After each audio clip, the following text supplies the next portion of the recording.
As the world confronts financial and political crises, as well as a full-blown war in Ukraine that threatens to expand, a familiar threat lurks in Afghanistan that has the capability to upend regional and global peace.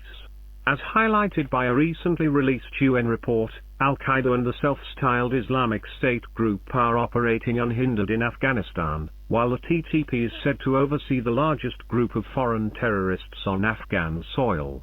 Few people have to be reminded of the trail of blood all three of the aforementioned terrorist groups have left across the world, and the international community can only ignore the warning signs at its own peril. While it is true that transnational militant groups were operating in Afghanistan even as the US/NATO military machine maintained a heavy footprint in that country, after Kabul fell to the Afghan Taliban last year, fears grew that once more Afghanistan would become a hotbed of international terrorism. Clearly, those concerns were not unfounded. For example, the UN report says Al-Qaeda Supremo Ayman al-Zawahiri is silently, but openly, operating in Afghanistan. Of course, the present Taliban rulers don't need to be reminded that their previous regime also fell because they had hosted the Al-Qaeda leadership, which had attracted the wrath of the US following 9/11. Moreover, after IS was largely routed from the Levant, it found in Afghanistan an atmosphere conducive to conducting its activities. Today, the Afghan setup of the caliphate is one of its most active chapters, attracting religious militants from across the world.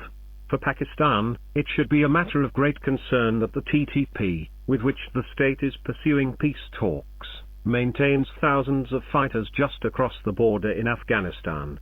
In case negotiations fall through, the state needs to have a contingency plan in place to neutralize such a large number of militants.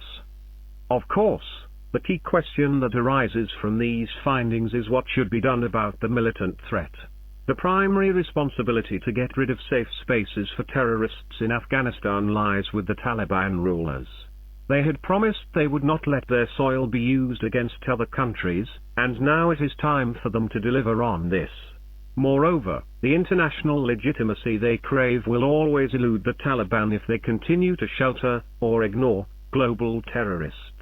Regional states, specifically Pakistan, Iran, China, Russia and the Central Asian states, must individually and collectively put pressure on the Taliban to not allow Afghanistan to once more become a global base for terrorism.